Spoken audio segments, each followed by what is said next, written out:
Adjutant online. Good evening, Magistrate. I'll fill you in on what's been happening. Confederate traffic has increased substantially within the system due to the recent Protoss destruction of the Chow Sara colony. The Confederates have tightened security on all outlying systems, and it's likely that this colony will be locked down as well. An encrypted Confederate transmission came for you while you were at dinner. Replaying transmission.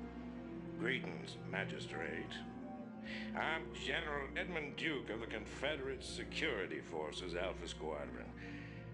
The Confederacy has quarantined this entire planet, and we'll proceed with a lockdown within 48 hours. You're to relocate your core colonists to the outlying wastelands. Now, I know there won't be any problems with these new arrangements. Transmission ended. I have contacted the local marshal, James Rayner. Rayner has agreed to meet your personnel en route and escort them to the new Wasteland site.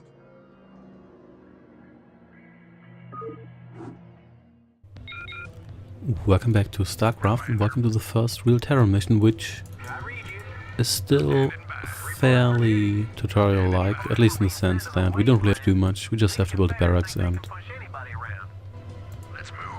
train a bunch of Marines, but we will... So the Marines we have already count towards the counter, so it's not really, well, it's possible to lose this, but it's rather difficult. You have to go out of your way. Howdy, boys. I'm Jim Rayner, marshal of these parts. Hey, Jim. Yeah, that's Jim Rayner. Oh, look at those guys.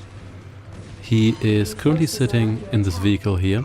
We'll also get to know him as a Marine later, but we'll get to that. This makes him not unkillable, but he is fairly difficult to destroy, mostly because there aren't really all that many Zerg on this map here in the first place. It's mostly like the last one, we don't really have to defend ourselves properly or anything. Instead we can rely on the troops we have to defend ourselves. And we can just explore a little bit, but I don't think the Zerg stationed on this map actually go after you. Well, look at you. And as a Terrans we can actually fix our units. We can just order an SCV to repair them. And provided they're actually our Terran units. I think we can also repair Protoss units. We can't... If you ever get control of Zerg units while you're playing as Terrans, then you can't just fix those. So that's not how things work. Also we need more depots because we are already above our command limit. We don't need a refinery. In fact, we can't even build a refinery. At least not at the moment. And nice skeleton here, nice touch. Let's kill these guys here because I can. Your forces are under attack. And there we go. Lots of blood. Everybody's dead, as they should be. How much does one depot give me again? Does the command center give me pop points? I'm not entirely sure, but it doesn't really matter too much. There we go. Wait, actually, did I have... Oh, I did have points left. I think I messed that up, but you know what? Doesn't really matter. I do have enough resources. We may as well build that. And now that we've done this, whatever. And you can't really sell it anyway, so I guess what's done is done. I don't think you can use Warcraft speeding up here. Nope, doesn't look like it. Didn't think so. You could do that in Warcraft 2, but it would cost you extra resource because it worked like repairing. Essentially, you would just fill the hit point gauge up a little bit faster, and then the building would stand. But that it doesn't work here, even though in Warcraft 3 they made it a distinct feature of the human faction. They could speed things up, but in return the undead could just summon buildings willy-nilly as long as they had the resources. And the orcs had... maybe they were balanced via the pop limit or so, I'm not entirely sure, so... But I'm sure they did something. The factions are generally fairly balanced, because this is a Blizzard RTS. So faction balance is fairly well done, at least compared to most other RTS games. There we go. Now how expensive is a Marine again? Marine cost us 50. So we actually have that. So let's just build a little bit more. I'm not going to explore more because I don't want to lose any of these Marines, because then we have to build more. Then again, we have so many resources and we're constantly gathering stuff, so it's probably not too difficult to just rebuild those guys. Should we indeed lose them? There we go. I do want indeed. And a bunch more pieces. Infantry units such as Marines can be trained at this facility.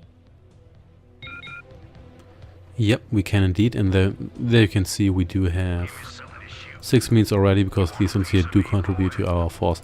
You can actually harvest all the resources, then lose too many Marines and then be unable to finish this mission, but you'd have to go out of your way to do that.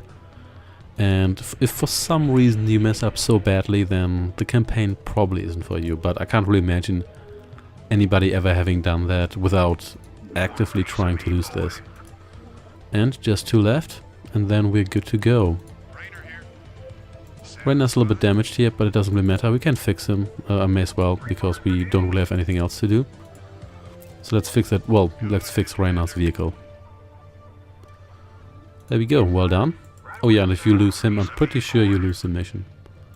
I mean, he's story critical, and I don't think they... Unless they pull a Rattler 2 Tanya thing where he's just wounded and not actually dead. But I don't think they do. And almost there.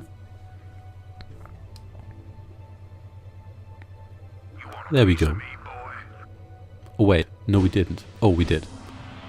They just didn't update the counter immediately. Well, looks like that was potentially even easier than the last mission because it was less of a hassle. There we go, a glorious victory against the unidentified creatures, which is probably going to be something for next time. Although then again, I mean, everybody knows those are Zerg. If you don't, then it's not even a spoiler, it's just their name. Anyway, thanks for watching. Also, they did mention the Protoss. So, aren't those new, or did we just name them Protoss? Or did they tell us their name? I'm not quite sure about that. But then again, I'm not exactly knee-deep into StarCraft lore, so feel free to educate me here. Thanks for watching, and I shall see you next time.